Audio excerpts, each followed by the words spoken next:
नमस्कार दोस्तों, स्वागत है आपका अपने YouTube चैनल में। हमारा टॉपिक होने वाला हिंदी प्रैक्टिस सेट। अगर आपने पिछले प्रैक्टिस सेट नहीं देखे, एक बार पिछले प्रैक्टिस सेट देखना। इसमें अपने नंबर काउंट करना है, इसमें कितने नंबर बनते हैं। शुरू कर लेते हैं अपने पहले क्वेश्चन के साथ। जो पहला क्वेश्चन दिया गया है, हिंदी किस परिवार की भाषा है। तो हिंदी जो हमारी है भारोपीय परिवार की भाषा है। और भारोपीय परिवार में कौन कौन सी भाषाएं आ जाती है, तो कहना भारत और यूरोप की सभी भाषाएं किस परिवार में आती हैं, भारोपीय परिवार में आ जाती हैं। जैसे बात कर लेते हैं हम अंग्रेजी भाषा किस परिवार की है, तो कहना भारोपीय परिवार की। उसके बाद रूसी भाषा भारोपीय परिवार की भाषा है। फारसी भाषा भी भारोपीय परिवार की भाषा है। उसके बाद हमारी तो होनी है हिंदी, पंजाबी, मराठी। उसके बाद जर्मनी की हो जाएगी, जर्मन, नेपाली भी आ जाएगी, क्योंकि नेपाली भारत में कहां बोली जाती है, नेपाली भारत में सिक्किम में बोली जाती है। ठीक है, सिक्किम की भाषा क्या है, तो सिक्किम की भाषा नेपाली है। और पश्चिम बंगाल के दार्जिलिंग क्षेत्र में नेपाली भाषा बोली जाती है। तो ये जो भाषाएं हमारी कौन से परिवार की है, ये सब भारोपीय परिवार की भाषाएं हैं। ठीक है, याद रखना। तो हिंदी हमारी किस परिवार की है, भारोपीय परिवार की भाषा। भारोपीय परिवार का अर्थ होता है भारत और यूरोप। उसके बाद देखते हैं नेक्स्ट अगला question, question number 2। Question number 2 हमारा दिया गया है, ई स्वर के उच्चारण में जीभ का कौन सा भाग कार्य करता है। तो जीभ के आधार पर हमारे स्वर कितने भेद होते हैं, तो जीभ के आधार पर स्वरों के 3 भाग होते हैं, 3 भेद होते हैं। कौन कौन से, पहला आपका अग्र स्वर, दूसरा आपका मध्य स्वर और तीसरा आपका पक्ष स्वर। तो जीभ के आधार पर हमारे स्वरों को कितने भेद होते हैं, 3 होते हैं, अग्र, मध्य और पक्ष स्वर। अग्र स्वर में क्या क्या आता है हमारा, छोटी ई, बड़ी ई, ए और ऐ दोनों आ जाते हैं। उसके बाद री भी हमारा अग्र स्वर में होता है। मध्य स्वर में क्या आता है हमारा, सिर्फ ए आता है। जबकि पक्ष में क्या क्या आ जाता है, आ, उसके बाद ऊ और बड़ा ऊ, छोटे और बड़े दोनों ऊ, उसके बाद ओ और औ। ठीक है, तो ये याद रखना कि जीभ के आधार पर स्वरों को कितने भेद होते हैं, कहना 3 भेद होते हैं, अग्र, मध्य और पक्ष। और इसमें क्वेश्चन क्या आता है हमारा, ई कौन से भाग में आता है, तो ये हमारा अग्र स्वर में आता है। ठीक है, अर्थात अगले वाले हिस्से में आता है, तो ये हो जाएगा हमारा अग्र स्वर। ठीक है, जबकि ए सिर्फ मध्य में आता है, मध्य में ए आता है। ए को क्या क्या बोलते हैं हम, शहीद स्वर बोला जाता है ए को, और आजाद स्वर। शहीद स्वर और आजाद स्वर किसे बोला जाता है, ए को शहीद स्वर और आजाद स्वर बोला जाता है। ठीक है, उसके बाद देखते हैं नेक्स्ट अगला क्वेश्चन। क्वेश्चन दिया गया हमारा, व्यक्तिवाचक संज्ञा पहचाननी है, व्यक्तिवाचक संज्ञा चुने। क्वेश्चन क्या है, मोहन एक परिश्रमी और ईमानदार बालक है। इसमें क्या है आपका, व्यक्तिवाचक संज्ञा बतानी है। तो इसमें जो हमारी व्यक्तिवाचक संज्ञा दी गई है, क्या हो जाएगा हमारा, मोहन। कौन सी संज्ञा मोहन है, व्यक्तिवाचक संज्ञा। ठीक है, उसका देखते हैं क्वेश्चन नंबर 4। क्वेश्चन नंबर 4 हमारा दिया गया है, निम्नलिखित में से कौन सा शब्द पुल्लिंग है, कौन सा शब्द पुल्लिंग है। तो चील जो शब्द है, ये हमारा कैसा शब्द है, ये एक पुल्लिंग शब्द है। तो इसका स्त्रीलिंग क्या होगा, मादा चील होगा। क्या होगा,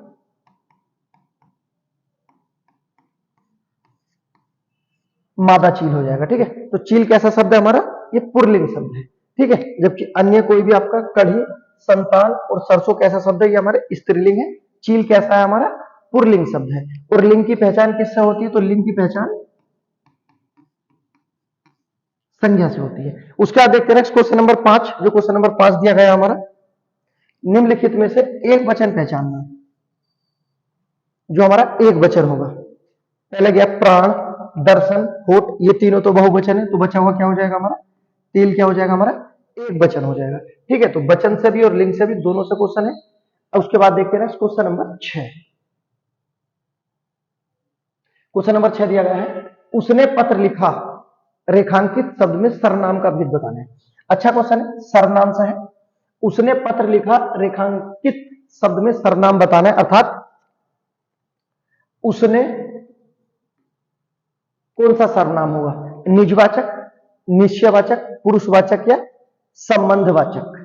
तो उसने पत्र लिखा, ये हमारा कौन सा है? ये हमारा पुरुषवाचक सर्वनाम हो जाएगा। उसने पत्र लिखा कौन सा सर्वनाम है? पुरुषवाचक सर्वनाम हो जाएगा। पुरुषवाचक सर्वनाम के कितने भेद होते हैं? तो पुरुषवाचक सर्वनाम के 3 भेद होते हैं। पहला आपका उत्तम पुरुषवाचक, दूसरा आपका मध्य पुरुषवाचक और तीसरा आपका अन्य पुरुषवाचक। तो पुरुषवाचक सर्वनाम के कितने भेद होते हैं? 3 भेद होते हैं। लेकिन अगर ऑप्शन में होते ये 3 भेद, उत्तम पुरुषवाचक, मध्य पुरुषवाचक और अन्य पुरुषवाचक, कि इनमें से कौन सा भेद है? तो इसमें हो जाता हमारा अन्य पुरुषवाचक सर्वनाम। ठीक है, उसने कौन सा हमारा अन्य पुरुषवाचक सर्वनाम में है, याद रखना। उसके बाद देखते हैं क्वेश्चन नंबर 7 जो हमारा दिया गया है। क्वेश्चन नंबर 7 है प्रताप सिंह। प्रताप सिंह का घोड़ा काला है। इसमें काला शब्द विशेषण की दृष्टि से क्या है? पहले दिया गया सार्वनामिक, उसके बाद क्रमबोधक, उसके बाद विधेय विशेषक, उसके बाद विशेष्य विशेषण।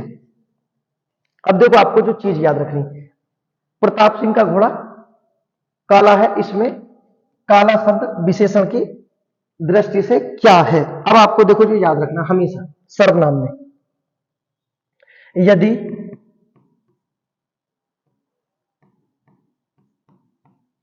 कर्ता से पहले, यदि कर्ता से पहले विशेषण आए तो वह विशेषण, यदि कर्ता से पहले विशेषण आए तो वह विशेषण क्या बन जाता है आपका? उद्देश्य विशेषण हो जाता है। परंतु यदि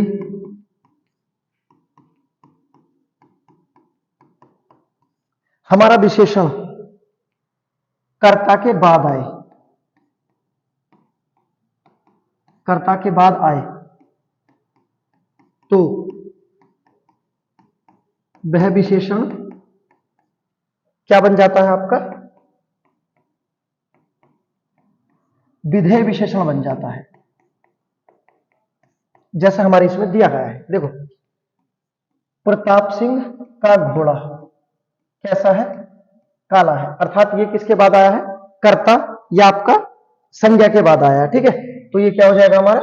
विधेय विशेषण हो जाएगा। अगर संज्ञा कर्ता के बाद है तो विधेय विशेषण है, अगर पहले आ जाता तो हमारा कौन सा विशेषण होता? उद्देश्य विशेषण हो जाता। ठीक है, तो ये क्वेश्चन पूछे जाते हैं उद्देश्य विशेषण क्या होते हैं और विधेय विशेषण क्या होते हैं। तो विधेय विशेषण की परिभाषा क्या है? जब कर्ता के बाद विशेषण आए तो विधेय विशेषण, और कर्ता से पहले आए तो उद्देश्य विशेषण। ठीक है, याद रखना। इसमें क्या हो जाएगा हमारा? प्रताप सिंह का घोड़ा काला है, इसमें काला शब्द विशेषण की दृष्टि से क्या है? तो कहना विधेय विशेषण है। ठीक, उसके बाद देखते हैं next question number 8। Question number 8 दिया गया हमारा, राम श्याम की किताब पढ़ता है। इस वाक्य में क्रिया का कौन सा प्रकार है? राम श्याम की किताब या पुस्तक पढ़ता है, इसमें क्रिया का कौन सा प्रकार दिया गया है? तो राम क्या पढ़ता है? किताब पढ़ता है। ठीक है, याद रखना, अर्थात हमारा सकर्मक क्रिया हो जाएगी। ठीक है, याद रखना। उसके बाद नेक्स्ट देखते हैं पूर्वकालिक क्रिया को। आपको पता है जब मुख्य क्रिया से पहले कोई क्रिया कर दी जाए, मुख्य क्रिया से पहले कोई क्रिया कर दी जाए उसे पूर्वकालिक क्रिया कहते हैं। जैसे हमने नहाकर पूजा की, तो मेन कार्य क्या था? पूजा करने का, लेकिन उससे पहले जो क्रिया की है नहाने की, तो नहाना क्या हो जाएगा हमारा? पूर्वकालिक क्रिया हो जाएगी, पूर्वकालिक क्रिया हो जाएगी। ठीक है, याद रखना। उसके बाद अकर्मक क्रिया जिसमें कर्म ना हो।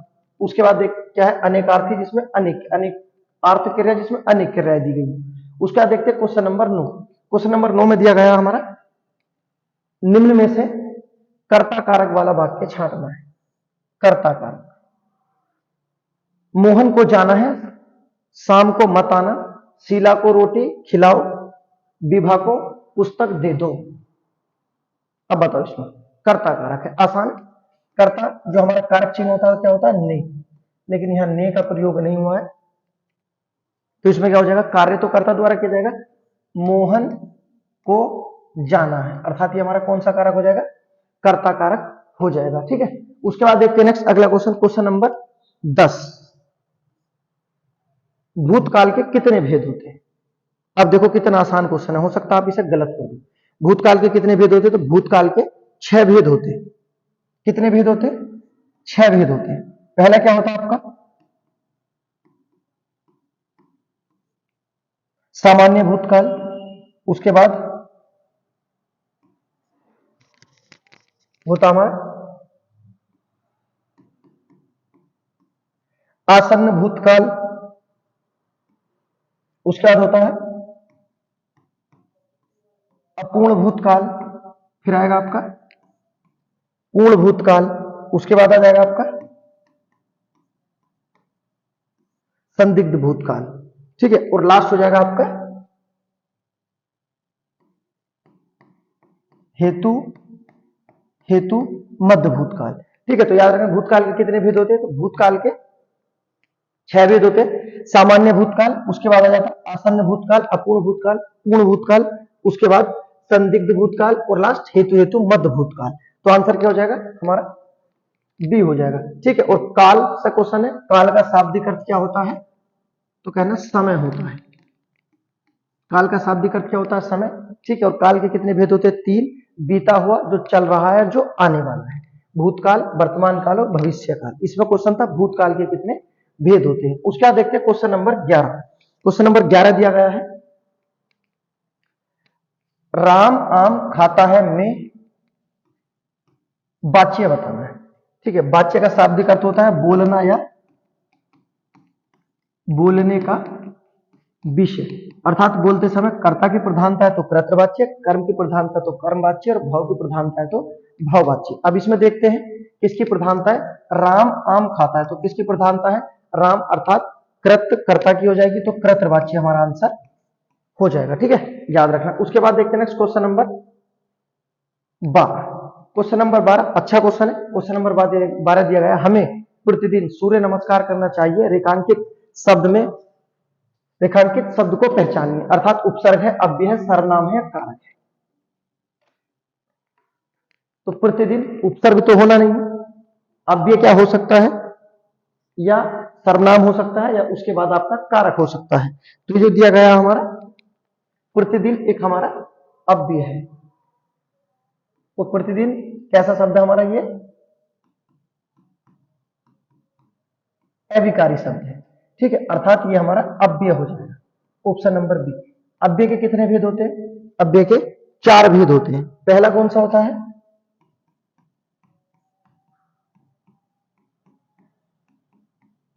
क्रिया विशेषण, दूसरा आपका संबंध बोधक, तीसरा आपका समुच्चय बोधक और लास्ट आपका विषम आदि बोधक। ठीक है, तो अव्यय के कितने भेद होते हैं? अव्यय के 4 भेद होते हैं। पहला क्रिया विशेषण, दूसरा संबंध बोधक, तीसरा समुच्चय बोधक और चौथा आपका विषम आदि बोधक। ठीक है, तो याद रखना प्रतिदिन कैसा शब्द हमारा? अव्यय शब्द है, और अव्यय हमारे अभिकारी होते हैं। उसके बाद देखते हैं next question number 13। Question number 13 और ये परिभाषा से क्वेश्चन दिया गया है। देखो क्या दिया गया है, संस्कृत के वे शब्द जो हिंदी में बिना किसी परिवर्तन के प्रयुक्त होते हैं कहलाते हैं, क्या कहलाते हैं? तो संस्कृत के वे शब्द जो हिंदी में बिना किसी परिवर्तन के प्रयुक्त होते हैं उन्हें क्या कहते हैं? तत्सम कहते हैं। ठीक है, अगर होता संस्कृत के वे शब्द जो हिंदी में परिवर्तन के साथ प्रयुक्त होते हैं, अगर हो जाता परिवर्तन के साथ प्रयुक्त होते हैं तो हमारा तद्भव हो जाता, लेकिन क्वेश्चन क्या है? बिना किसी परिवर्तन के प्रयुक्त होते हैं तो हमारा तत्सम हो जाएगा। ऑप्शन नंबर सी हमारा आंसर हो जाएगा। ठीक है, याद रखना। उसके बाद नेक्स्ट अगला क्वेश्चन देखते हैं। क्वेश्चन नंबर 14 दिया गया है, अनुपम का पर्यायवाची शब्द छांटना है।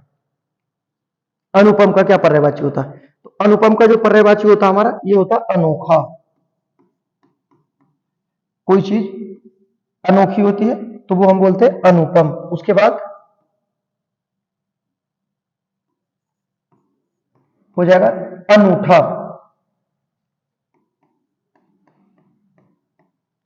लाजवाब, अतुल, अपूर्ण, अप्रतिम, उपमा रहित। और अद्वितीय। ठीक है, तो ये हमारे किसके, अनुपम के पर्यायवाची शब्द है, याद रखना। अनोखा, अनूठा, लाजवाब, अतुल, अपूर्ण, अप्रतिम, उपमा रहित या अद्वितीय। तो हमारा जो इसमें दिया गया है अद्वितीय, ये किसका पर्यायवाची है, हमारा अनुपम का पर्यायवाची शब्द है। उसके बाद देखते हैं क्वेश्चन नंबर 15। क्वेश्चन नंबर 15 दिया गया हमारा, उपयुक्त विलोम शब्द का चयन करना है। विलोम शब्द कौन सा, अग्रज का विलोम शब्द क्या हो जाएगा, तो अग्रज का अनुज होता है। उसका दिया गया क्वेश्चन नंबर 16। क्वेश्चन नंबर 16 दिया गया, दिए गए विकल्पों में से कौन सा विकल्प अंगना शब्द का समानार्थी शब्द है। अब बताओ, अंगना शब्द का समानार्थी शब्द, स्त्री, पल्लू, गांव या आंगन। अंगना शब्द का समानार्थी शब्द बताना है, तो ये हमारा अंगना शब्द का आंगन हो जाएगा। ठीक है, याद रखना। उसके बाद देखते हैं next question number 17। Question number 17 दिया गया है, जिसकी चिंता नहीं हो सकती, जिसकी चिंता नहीं हो सकती उसे क्या कहते हैं हम, अचिंतनीय। जिसकी चिंता नहीं की जा सकती या जिसकी चिंता नहीं हो सकती उसे अचिंतनीय कहते हैं। उसके बाद देखते हैं नेक्स्ट क्वेश्चन नंबर 18। अंगूठा दिखाना, मुहावरे का अर्थ बताना है। मुहावरा हमारा अरबी भाषा का शब्द है और ये हमारे वाक्य के अंश होते हैं। इसमें दिया गया है अनूठा दिखाना। देखो, अंगूठा दिखाना, इसे इसका अर्थ होता है देने से इंकार करना, लेकिन देने से इंकार करना 4 ऑप्शन में नहीं, लेकिन अब हमें 4 ऑप्शन में से लगाना है। तो अंगूठा दिखाना अर्थात इसका अर्थ है धोखा देना। उसके बाद देखते हैं next question number 19। Question number 19 दिया गया हमारा, अंक शब्द का अर्थ नहीं है। अंक शब्द का अर्थ कौन सा नहीं है, गोद, चिन्ह, संख्या या अंग। तो याद रखना, अंक शब्द का जो अर्थ नहीं है, अंग नहीं होगा, बाकी संख्या भी होगा, चिन्ह भी होगा और गोद भी होगा। इस तरह क्वेश्चन आते रहते हैं, आपको याद रखना है। उसके बाद देखते हैं नेक्स्ट क्वेश्चन नंबर दिया गया हमारा उपसर्ग से। उपसर्ग से क्वेश्चन दिया गया है, सम उपसर्ग से बना शब्द निम्नलिखित में से कौन सा है। साम्राज्य, सम्राट, साम्राज्य या सम्मुख। तो सम उपसर्ग पहले तो याद रखना कौन सी भाषा का, ये हमारा संस्कृत भाषा का उपसर्ग है। ठीक है, और इसमें दिया गया है सम उपसर्ग से बना हुआ कौन सा शब्द है, तो सम्मुख हमारा सम उपसर्ग से बना हुआ शब्द है। और सम उपसर्ग कौन सी भाषा का है, तो कहना संस्कृत भाषा का है। उसके बाद देखते हैं next question number 21। Question number 21 दिया गया है, कृदंत शब्द, कृत प्रत्यय का उदाहरण बताना है। कृदंत शब्द, कृत प्रत्यय का उदाहरण कौन सा है, धनवान, नमकीन, नीलिमा या खिलाड़ी। तो कृदंत शब्द जो हमारा है, ये हमारा ऑप्शन नंबर डी हो जाएगा, खिलाड़ी हो जाएगा। ठीक है, याद रखना। उसके बाद देखते हैं next question number 22। Question number 22 दिया गया हमारा,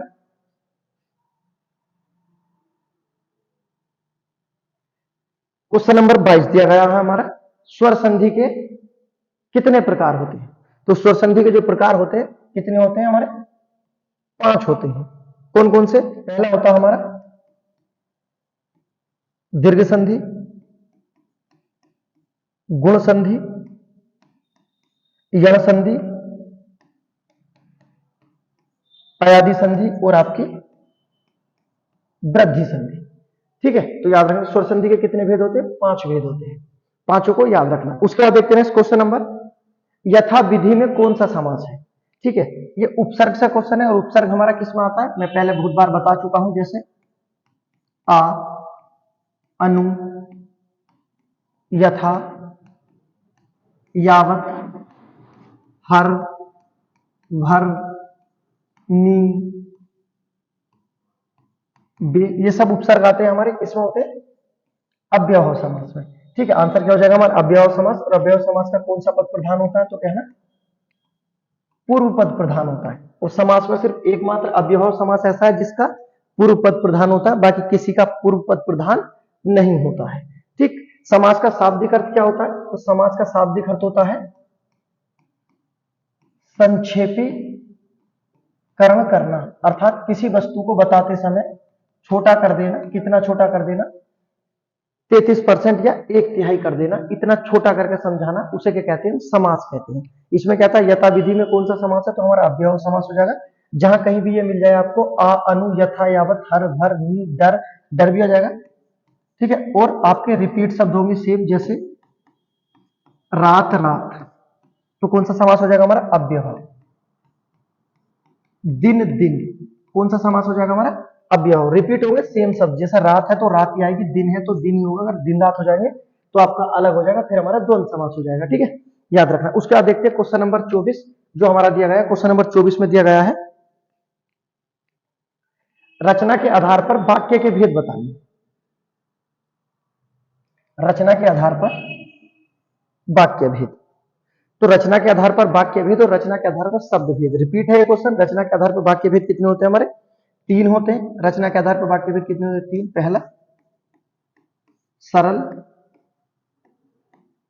संयुक्त और आपका मिश्र। ठीक है, तो रचना के आधार पर वाक्य भेद कितने होते हैं? 3 होते हैं। सरल, संयुक्त और मिश्र वाक्य होते हैं। उसके बाद देखते हैं next question number 25। Question number 25 में दिया गया है, मेरे को बाजार जाना है। इसमें अशुद्धि किस प्रकार की? 1000 बार बता चुका हूं, मेरे को, तेरे को, ये कोई शब्द नहीं होते। जहां कहीं भी मिल जाए आप बिल्कुल अशुद्ध कर दो। मेरे को, तेरे को नहीं होते, मुझे होता, ये शुद्ध होता। ठीक है, तो मेरे को बाजार जाना है किस प्रकार की अशुद्धि है? तो ये हमारी सर्वनाम प्रकार की अशुद्धि है। ऑप्शन नंबर डी हो जाएगा। उसके बाद देखते हैं next question number 26। Question number 26 में दिया गया है हमारा, शुद्ध वर्तनी वाला शब्द चयन करना है, अर्थात जो शुद्ध वर्तनी, शुद्ध वर्तनी वाला शब्द कौन सा है? तो शुद्ध वर्तनी वाला जो हमारा शब्द है, अधीन, अधीन, आधीन, आधीन जो है, तो हमारा अधीन होता है। शुद्ध वर्तनी वाला शब्द कौन सा होता है? अधीन होता है, याद रखना। उसके बाद देखते हैं क्वेश्चन नंबर 27। क्वेश्चन नंबर 27 का अर्वाचीन का विलोम शब्द पूछा है। तो अर्वाचीन का क्या होता है? प्राचीन होता है। अर्वाचीन का विलोम प्राचीन हो जाएगा। ऑप्शन नंबर सी हो जाएगा। उसके बाद देखते हैं क्वेश्चन नंबर 28 दिया गया है, छंद से क्वेश्चन है। ठीक है, हमारे एसआई वाले उसमें आ सकते हैं, बाकी अन्य किसी में नहीं आएंगे। देखो, छंद के अंगों के आधार पर गण किसे कहते हैं? छंद के अंगों के आधार पर गण किसे कहते हैं? तो 3 वर्णों के समूह को गण कहते हैं। ठीक है, अर्थात ऑप्शन नंबर ए हमारा आंसर हो जाएगा। उसके बाद देखते हैं क्वेश्चन नंबर 29। क्वेश्चन नंबर 29 दिया गया है, निम्न पंक्तियों में समानार्थक शब्द या वाक्यांशों की आवृत्ति हो परंतु अन्वय करने पर अर्थ में अंतर हो, तो वहां कौन सा अलंकार होता है? परिभाषा आ गई अलंकार से, 1000 बार बोला है कि अलंकारों की परिभाषा आती है, आपको याद रखना है। क्वेश्चन द्वारा पढ़ सकते हो, जिन पंक्तियों में समानार्थक शब्द या वाक्यांशों की आवृत्ति हो परंतु अन्वय करने पर अर्थ में अंतर हो, तो वहां पर कौन सा अलंकार होगा? अलंकार से क्वेश्चन है। ऑप्शन दिए गए हमारे, छेकानुप्रास, लाटानुप्रास अलंकार, उसके बाद श्रुत्यानुप्रास अलंकार या वृत्त्यानुप्रास अलंकार। पहले तो आपको यह याद रखना कि जितने भी हमारे 4 ऑप्शन दिए गए हैं, ये हमारे अनुप्रास अलंकार के भेद दिए गए हैं।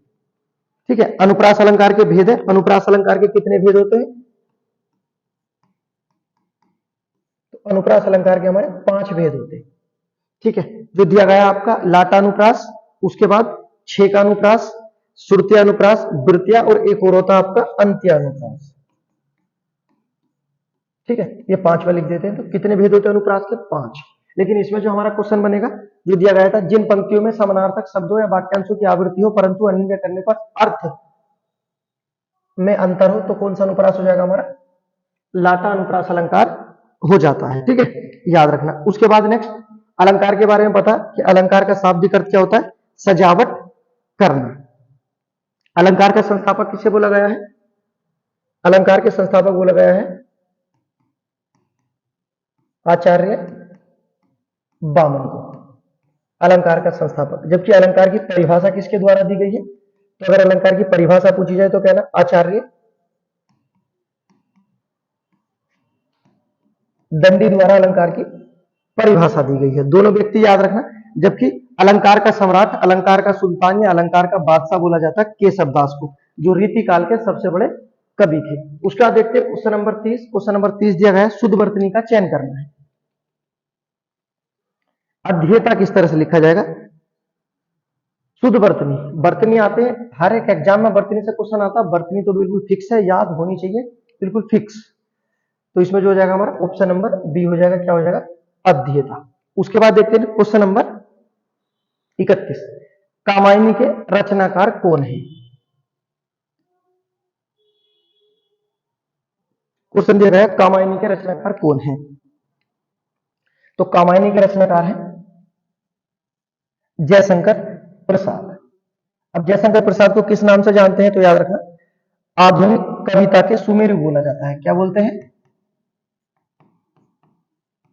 आधुनिक कविता के सुमेरु।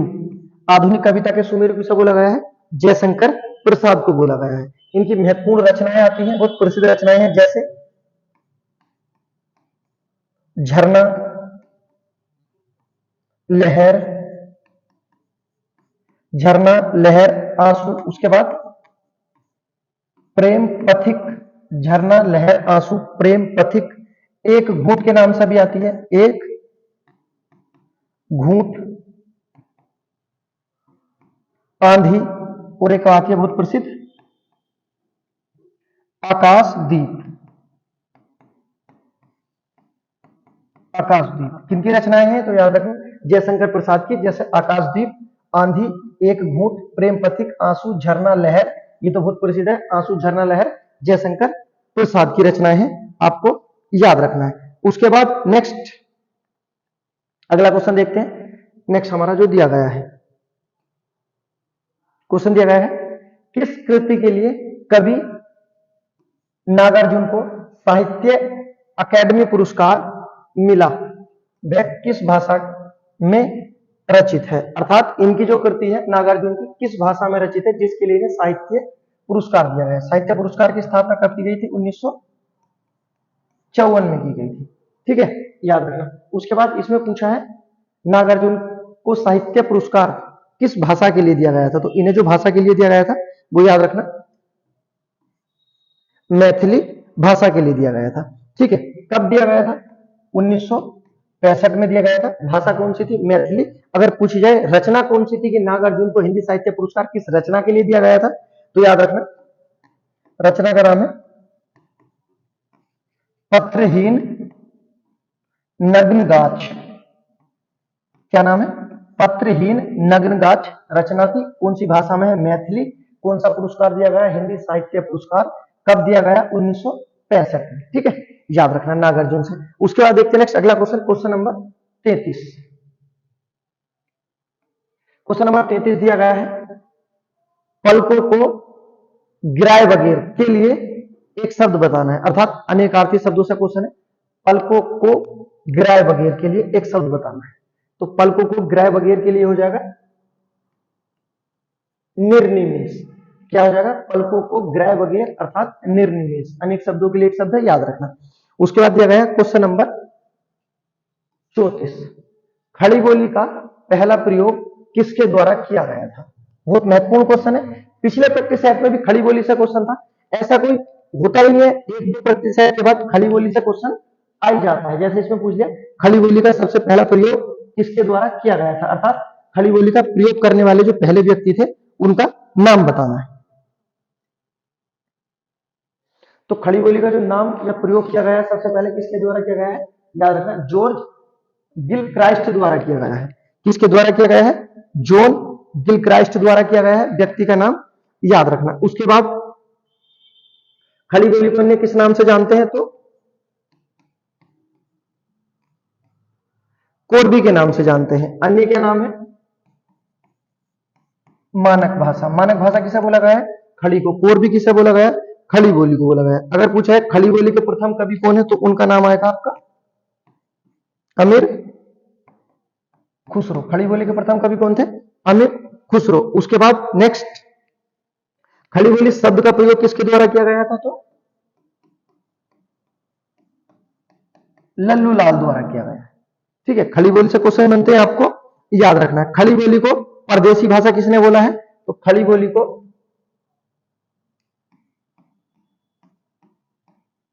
परदेसी बोला है आपका भारतेंदु हरिश्चंद्र द्वारा। ठीक है, खड़ी बोली को परदेसी किसने बोला? भारतेंदु हरिश्चंद्र ने बोला। खड़ी बोली से क्वेश्चन आते हैं, आपको याद रखना, कोरबी मानक भाषा इसे ही बोला जाता है। उसके बाद देखते हैं नेक्स्ट क्वेश्चन नंबर 15 नहीं 35। क्वेश्चन नंबर 35 दिया गया है, इसमें दिया गया है निम्नलिखित में से कौन सा समास युग्म सही सुमेलित है? कौन सा सही सुमेलित है? पहला दिया गया है कपोत ग्रीवा, उसके बाद देश निकाला, उसके बाद वज्रायुद्ध और या उपयुक्त सभी। तो इसका जो आंसर हो जाएगा हमारा उपयुक्त सभी हो जाएगा। इसमें सभी युग्म सही है। कपोत ग्रीवा कर्मधारय समास है, उसके बाद देश निकाला तत्पुरुष समास है, वज्रायुद्ध कौन सा? बहुब्रीहि समास है। ठीक है, याद रखना। अब मेन चीज है जो आपके लिए गिव अवे है, आपको ये बताना है वज्रायुद्ध किसका पर्यायवाची है। ठीक है, वज्रायुद्ध किसका पर्यायवाची है, पहले तो आपको ये बताना है। उसके बाद नेक्स्ट आपको ये बताना है कि ये जो व्यक्ति है जॉन गिलक्राइस्ट, इनका ग्रंथ कौन सा है? बहुत प्रसिद्ध है, कई बार हमारे एग्जाम में पूछा गया है। ठीक है, आपको गिव अवे दे दिए गए हैं। एक तो बताना वज्रयुद्ध किसका है और जॉन गिलक्राइस्ट का ग्रंथ कौन सा है। उसके बाद देखते हैं अगला क्वेश्चन दिया गया है 36। अर्थ की दृष्टि से संज्ञा के कितने भेद होते हैं? किसके आधार पर पूछा? अर्थ की दृष्टि से संज्ञा के भेद पूछे। तो अर्थ की दृष्टि से संज्ञा के कितने भेद होते हैं? तो अर्थ की दृष्टि से संज्ञा के 5 भेद होते हैं। कितने भेद होते हैं? 5 भेद होते हैं। पहला कौन सा होता है आपको याद रखना है, व्यक्तिवाचक, दूसरा आपका जातिवाचक, तीसरा द्रव्यवाचक, समूहवाचक और लास्ट हमारा भाववाचक, जिसे अदृश्य संज्ञा भी कहा गया है। ठीक है, देखो अगर क्वेश्चन पूछा जाए कि अर्थ की दृष्टि से संज्ञा के भेद, तो अर्थ की दृष्टि से संज्ञा के 5 भेद होते हैं। अगर होता उत्पत्ति के आधार पर संज्ञा के भेद,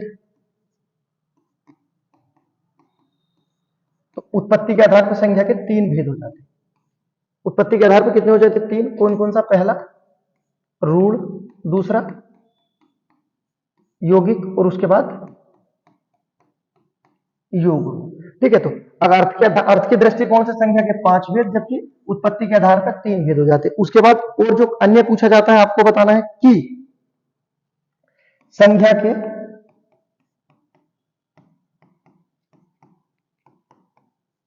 विकारक तत्व कितने होते हैं? तो संख्या के विकारक तत्व भी आपके 3 होते हैं। कौन कौन से होते हैं? पहला लिंग, दूसरा वचन और तीसरा कारक। तो संख्या के विकारक तत्व कितने होते हैं? कहना 3, लिंग वचन कारक उत्पत्ति के आधार पर 3, रूढ़ यौगिक और योग रूढ़। और जो पूछा गया था अर्थ की दृष्टि से कितने होते हैं? 5। कौन कौन से? व्यक्ति, जातक, जाति, द्रव्य समूह और भाववाचक। उसके बाद देखते हैं next question number 37। Question number 37 दिया गया है बुंदेलो हर बोलो के मुख हमने सुनी कहानी थी, खूब लड़ी मर्दानी थी, वो तो झांसी वाली रानी थी। प्रयुक्त पंक्तियों के रचयिता कौन है? तो इसके जो रचयिता है सुभद्रा कुमारी चौहान है। ठीक है, अन्य इनकी रचनाएं आती है, बहुत महत्वपूर्ण रचनाएं, बहुत रचनाएं इनकी आती हैं, जैसे स्वदेश के प्रति, स्वदेश के प्रति किसकी रचना है? सुभद्रा कुमारी चौहान की। उसके बाद झांसी की रानी, अगर पूछा झांसी की रानी किसकी रचना है, तो सुभद्रा कुमारी चौहान की है और इन्हीं के द्वारा ये लिखा गया था। उसके बाद वीरों का कैसा हो बसंत, आपने अपने स्कूल टाइम में भी सुना होगा इसका नाम। वीरों का कैसा हो बसंत। ठीक है, वीरों का कैसा हो बसंत। उसके बाद नेक्स्ट आती है और प्रसिद्ध रचना आती है झंडे की इज्जत। झंडे की इज्जत, ये सारी किसकी रचनाएं हैं? सुभद्रा कुमारी चौहान की रचनाएं हैं। ठीक है, याद रखना। उसके बाद देखते हैं नेक्स्ट अगला क्वेश्चन जो हमारा दिया गया है, क्वेश्चन नंबर 38। अधिसूचना का अंग्रेजी अनुवाद बताना है। अधिसूचना का अंग्रेजी अनुवाद क्या होता है? तो अधिसूचना जो होती है ये हमारा होता है नोटिफिकेशन। अधिसूचना क्या होती है? नोटिफिकेशन होता है। उसके बाद देख लेते हैं, जो देखो ये हमारे शब्द हैं आते रहते हैं हमारे पत्र लेखन के आधार पर। जो ए में दिया गया है स्टेटमेंट क्या होता है? ये होता है हमारा कथन। इंडोर्समेंट क्या होता है? तो इंडोर्समेंट होता है हमारा विज्ञापन। और दूसरा शब्द होता है इसका समर्थन। दोनों का क्या है? इंडोर्समेंट। उसके बाद दिया गया है इनक्लोज्ड। इसका क्या अर्थ होता है? तो इनक्लोज्ड का होता है संलग्न करना। और नोटिफिकेशन का तो पता है क्या होता है? अधिसूचना। चारों शब्द हैं, बहुत बार आते हैं, रिपीट होते रहते हैं, चारों का अर्थ याद रखना। उसके बाद देखते हैं नेक्स्ट अगला क्वेश्चन जो हमारा दिया गया है अमेंडमेंट का पूछा है। तो सभी को पता है अमेंडमेंट का क्या अर्थ होता है? ये हो जाता है हमारा संशोधन।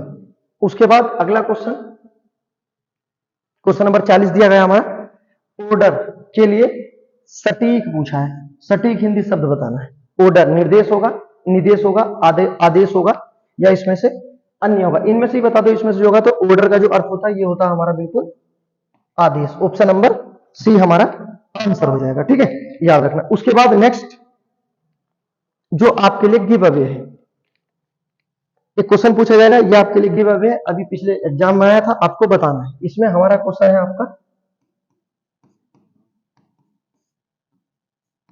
हिंदी का पहला भाषा सर्वेक्षक कौन थे? हिंदी के पहले या हिंदी का पहला भाषा सर्वेक्षक कौन था?